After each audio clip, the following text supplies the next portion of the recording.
Hello class 11, welcome back to our channel Shikshak junction. क्योंकि अब नहीं तो कब। This is Ayushi Agrawal and yes we will continue our topic on the cellular processes.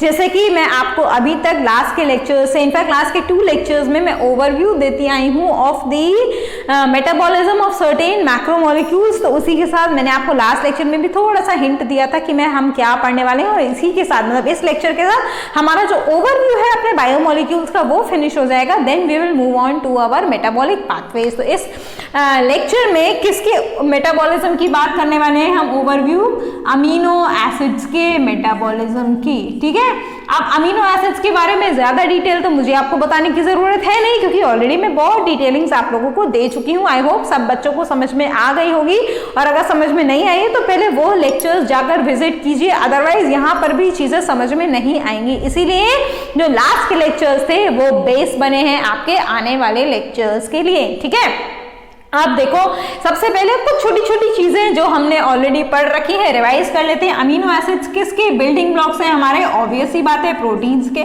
है ना। सबको याद हो गई है, प्रोटीन्स या फिर हमारी पॉलीपेप्टाइड जो सीक्वेंस बनती है उसके। स्टैंडर्ड अमीनो एसिड्स कितने हैं हमारे पास? 20 अमीनो एसिड्स जो हैं वो स्टैंडर्ड है। ए भी बहुत बच्चों को पता होगा जो मेरे पुराने लेक्चर्स को वॉच करते हुए आ रहे हैं, मुझे दोबारा बताने की जरूरत बिल्कुल भी नहीं है। तो 20 अमीनो एसिड स्टैंडर्ड है। इन स्टैंडर्ड अमीनो एसिड्स में भी 2 क्लासिफिकेशंस हम देख सकते हैं। अब हम इसलिए भी देख रहे हैं क्योंकि हम उसकी मेटाबॉलिज्म डिस्कस करने वाले हैं। इसलिए क्या है वो 2 क्लासिफिकेशंस हैं हमारे? नॉन एसेंशियल अमीनो एसिड्स और हैं हमारे एसेंशियल अमीनो एसिड्स। ठीक है, ये हैं हमारे 2 क्लासिफिकेशंस। कुछ आते हैं नॉन एसेंशियल की कैटेगरी में, कुछ आते हैं एसेंशियल की कैटेगरी में। नॉन एसेंशियल कौन से हैं? जो हमारी बॉडी के अंदर ही सिंथेसाइज होते हैं। कौन से प्रोसेस के थ्रू? प्रोसेस आता है हमारा ट्रांस अमाइनेशन। ये भी आपको ध्यान में रखना है, ट्रांस अमाइनेशन। देखो अमीन ग्रुप का इन्वॉल्व आ रहा है। अमीन ग्रुप इज NH2 ग्रुप, और ये हमें पता है हमारे अमीनो एसिड्स में प्रेवलेंट ग्रुप होता है। Non-essential amino acids are synthesized within our body by the process that is known as the transamination. Essential amino acids cannot be synthesized. देखो कंफ्यूजन होगा, I am damn sure, इसीलिए मैं आपको बार बार बता रही हूँ। एसेंशियल अमीनो एसिड्स हमारी body को जरूरत है, लेकिन बॉडी के अंदर सिंथेसाइज नहीं हो सकते, हमें डाइट से लेने पड़ेंगे। ये एक्सटर्नल डाइट से, और ऐसे बहुत सारे सोर्सेज हैं जिनके थ्रू हम अपने अमीनो एसिड ले सकते हैं। प्रोटीन रिच जो फूड सोर्सेज होते हैं हमारे, उनसे हमारे ये अमीनो एसिड जो हैं हमारी बॉडी के अंदर जाते हैं। तो इस तरीके से हो गया ये हमारा पूरा क्लासिफिकेशन। अब ये जो ट्रांस अमाइनेशन प्रोसेस है, इस ट्रांस अमाइनेशन प्रोसेस में क्या होता है? जो हमारा NH2 ग्रुप है वो अमीनो एसिड्स के स्केलेटन से निकलकर दूसरे कार्बन स्केलेटन में जाता है और नए नए कंपाउंड्स बनाता है। वही मैं आपको एक टेबल के थ्रू दिखाने वाली हूँ, देखो जरा कैसे होता है वो, और उसी के साथ हमारा अमीनो एसिड मेटाबॉलिज्म भी फिनिश हो जाएगा। उससे पहले एक इंपॉर्टेंट अनाउंसमेंट इस लेक्चर के बीच में। जेनेटिक्स चैप्टर का जो पूरा का पूरा कॉन्सेप्ट है, पूरी की पूरी थ्योरी है, वो ऑलरेडी स्टार्ट हो चुका है चैनल के ऊपर इन द मेंबरशिप प्रोग्राम। तो बस आपको कुछ भी नहीं करना, अब सब्सक्राइब के साथ में एक ज्वाइन का बटन भी दिखता होगा आप लोग को जब आप चैनल को खोलते होंगे, तो बस उस ज्वाइन बटन पर जाकर क्लिक करना है।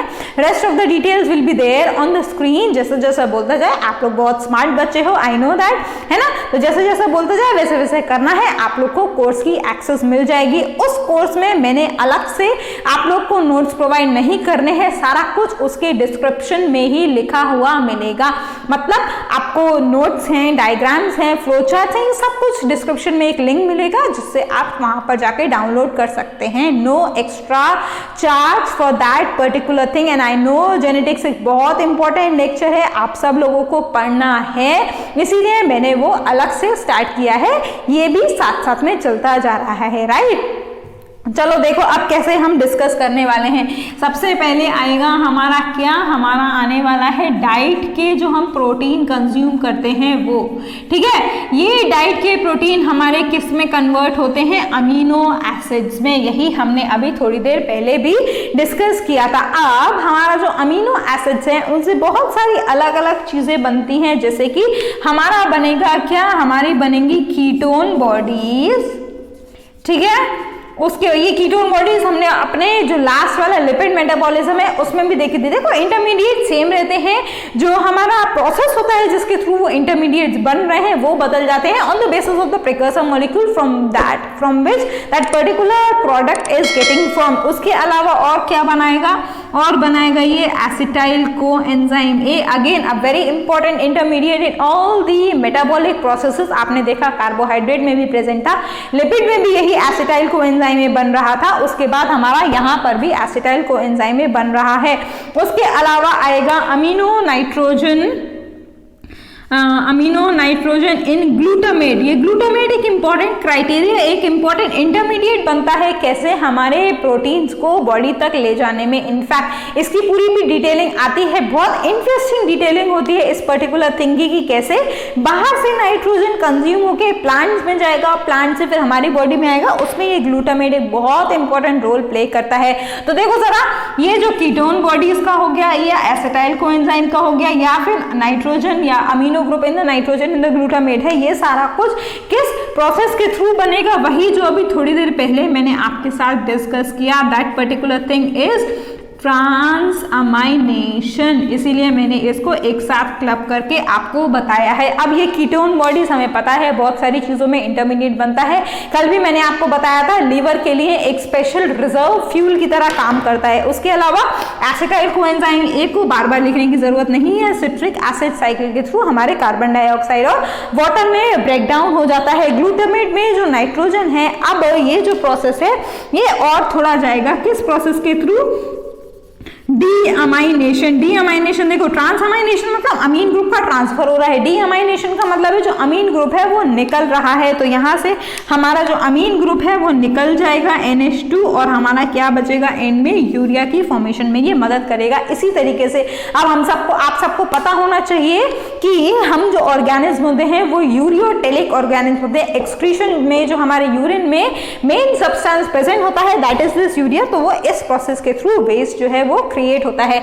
उसके अलावा ये जो अमीनो एसिड्स हैं वो हमारे कार्बोहाइड्रेट की सिंथेसिस में भी मदद करते हैं और ये एक रिवर्सिबल रिएक्शन है। कार्बोहाइड्रेट स्पेशली ग्लूकोज, और ये जो ग्लूकोज का प्रोसेस है या ग्लूकोज को बनने का जो तरीका है वो कौन से प्रोसेस के थ्रू चलता है, हमारा ग्लूकोनियोजेनेसिस। देखो ग्लूकोनियोजेनेसिस,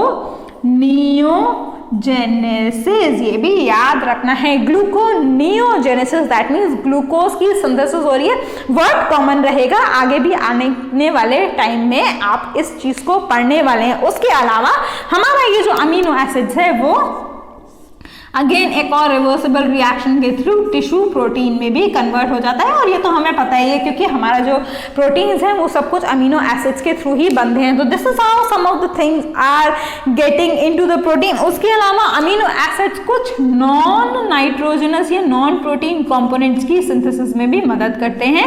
ये भी आपको एक बार के लिए ध्यान में रखना है, ज्यादा डिटेलिंग नहीं है बट ये है तो आपको ध्यान में रखना है। This is how the brief overall metabolism of amino acid goes. कैसे देखो अमीनो एसिड जो है वो अलग अलग चीजों में कन्वर्ट हुआ, अलग अलग इंटरमीडिएट बना, ये इंटरमीडिएट अपने रिस्पेक्टिव प्रोडक्ट्स बनाएंगे। जो स्पेशलाइज्ड है वो मैंने यहाँ पर लिख दिए, जो आप पहले भी पढ़ चुके हैं उनको मैंने यहाँ पर लिखना अवॉइड किया है। ये आपको ध्यान रखना है ग्लूकोनियोजेनेसिस प्रोसेस, क्योंकि ग्लूकोज आगे आने वाले सेशंस में भी बनने वाला है। प्रोसेस का नाम यही रहेगा ग्लूकोनियोजेनेसिस। हो सकता है आप ये मेटाबॉलिक प्रोसेस भी आगे आने वाले टाइम में पढ़ें। उसके अलावा टिश्यू प्रोटीन में बनता है वो हमें पता है, बाकी चीजें ज्यादा कॉमन नहीं है। कुछ ऐसे इंटरमीडिएट्स होते हैं जो सारे में कॉमन होते हैं, जैसे कि आपने क्या देखा, हमने देखा ये कीटोन बॉडीज, हमने देखा ये एसिटाइल कोएंजाइम ए, ये सभी में बनते हैं और ये ऐसे इंटरमीडिएट प्रोडक्ट्स हैं जो आगे जाके वैरायटी ऑफ रिएक्शंस को गिव राइज करेंगे, right. So this is all the brief review of the amino acid metabolism. जितने भी मेटाबॉलिक पाथवेज का ओवरव्यू हमने डिस्कस किया है कोशिश कीजिए कि आप लोग यहीं से इसको लिखना स्टार्ट कर दें। And yes, if at all you want the notes, I am there to provide you the same thing, but उसको आपको लिए पता है आपको क्या करना है, right? So from the next lecture we are going to start the metabolic pathways in detail, और उसमें जो सबसे पहला पाथवे हम लोग डिस्कस करने वाले हैं दैट इज द ग्लाइकोलिसिस, क्योंकि वही सबसे पहला होता है। जैसे कि हमने देखा था कुछ ऐसे पाथवेज होते हैं जो हमेशा ही चलते हैं, चाहे सेल को उसकी रिक्वायरमेंट हो या ना हो, वो हमेशा ही हमारे चलते रहते हैं। Glycolysis is one such pathway, right? So we will start our metabolic pathways discussion with that particular thing. आपको सारी डिटेलिंग मिलेंगी, do not worry about that. और हाँ, जेनेटिक्स वाला जो कोर्स है उसका मैंने बता दिया, मेंबरशिप प्रोग्राम में ऑलरेडी चैनल पर स्टार्ट हो चुका है। Do not waste time, hurry up and grab the opportunity, otherwise you will be at a verge of risk of not getting the concepts, right? We will meet again in our next lecture. Till then, have a good day all of you. Take care. Bye bye. Thank you.